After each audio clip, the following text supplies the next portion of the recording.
Hi friends welcome to Vinchi's kitchen इनके நம்ம இந்த வீடியோல என்ன பார்க்க போறோம்னா மட்டன் கிரேவி எப்படி வைக்கலாம்னு பார்க்கலாம்.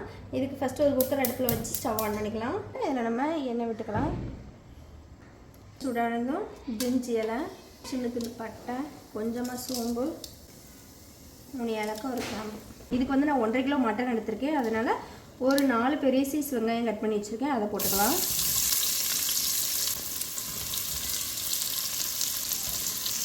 இதை வந்து நல்லா வதக்கி விட்டுக்கலாம். இது சிம்மில் வச்சுருவோம். இது வதங்கட்டு இதுக்கு நம்ம மசாலா ரெடி பண்ணிக்கலாம். இதுக்கு வந்து ஒரு மிக்ஸி ஜாரில் ஒரு கைப்பிடி அளவு வந்து தேங்காய் கட் பண்ணி வச்சுருக்கேன், அதை போட்டுக்கிறேன். அதுக்கப்புறம் ஒரு கை அளவு சின்ன வெங்காயம் போட்டுக்கிறேன். ஒரு 2 டீஸ்பூன் ஜீரகம், இது வந்து சோம்பு ஒரு 2 டீஸ்பூன், கசகசா 1 டீஸ்பூன், ஒரு 5 ஏலக்காய், பட்டை ஒரு 3 பட்டை. இதுக்கு கூடவே கொஞ்சமாக புதினாவையும் போட்டு கொஞ்சமாக நல்ல மிளகு போட்டுக்கலாம். கூடவே கொஞ்சம் இஞ்சி கட் பண்ணி வச்சுருக்கேன், இதையும் போட்டுக்கிறேன். பூண்டு இதை போட்டு தண்ணி விட்டு அரைச்சிக்கலாம். இப்போ பாருங்கள், இது நல்லா பேஸ்ட்டாக அரைச்சாச்சு. இதை நம்ம குக்கரில் போட்டுக்கலாம். இப்போ இதை நல்லா வதக்கிக்கலாம். இது நல்லா வதங்கிட்டு இதுக்கு வந்து நம்ம அடுத்து மசாலா ஆட் பண்ணிக்கலாம்.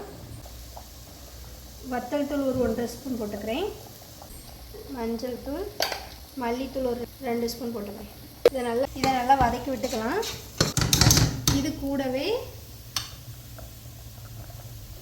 2 பெரிய சைஸ் தக்காளி கட் பண்ணி வச்சுருக்கேன், இதையும் போட்டுடலாம்.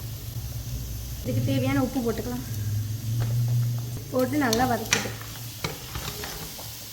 தக்காளி ரொம்ப வதங்கணும்னு இல்லை, ஆனால் மட்டன் போடும்போது அது நல்லா குக் ஆயிரும். இப்போ இதில் வந்து நம்ம மட்டன் ஆட் பண்ணிக்கலாம்.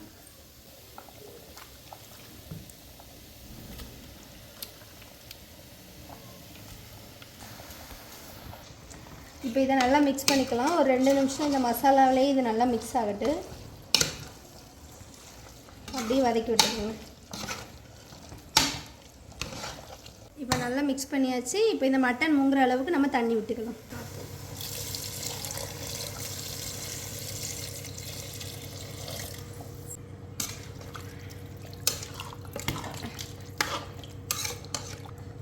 இப்போ இதை வந்து நம்ம குக்கரை மூடிக்கலாம்.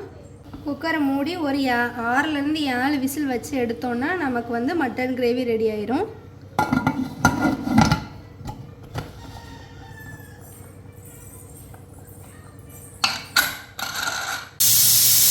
இதில் நம்ம 7 விசில் வச்சு ஏரும் நல்லா ரிலீஸ் ஆகிட்டு இதை நம்ம ஓப்பன் பண்ணிக்கலாம். பாருங்கள், சூப்பராக நமக்கு ஆவி பறக்க ரெடி ஆகிடுச்சுது. பாருங்கள், கிரேவி எவ்வளோ சூப்பராக ரெடியாக இருக்குன்னு. இது நான் கருவேப்பிலையும் கொஞ்சமாக மல்லிக்கரையும் போட்டுக்கிறேன். இப்போ நமக்கு சுவையான மட்டன் கிரேவி ரெடி ஆகிடுச்சுது. இதை நீங்கள் வீட்டிலையும் செஞ்சு பாருங்கள். இது போன்ற வீடியோஸுக்கு நம்ம சேனலை சப்ஸ்கிரைப் பண்ணுங்கள். தேங்க்யூ.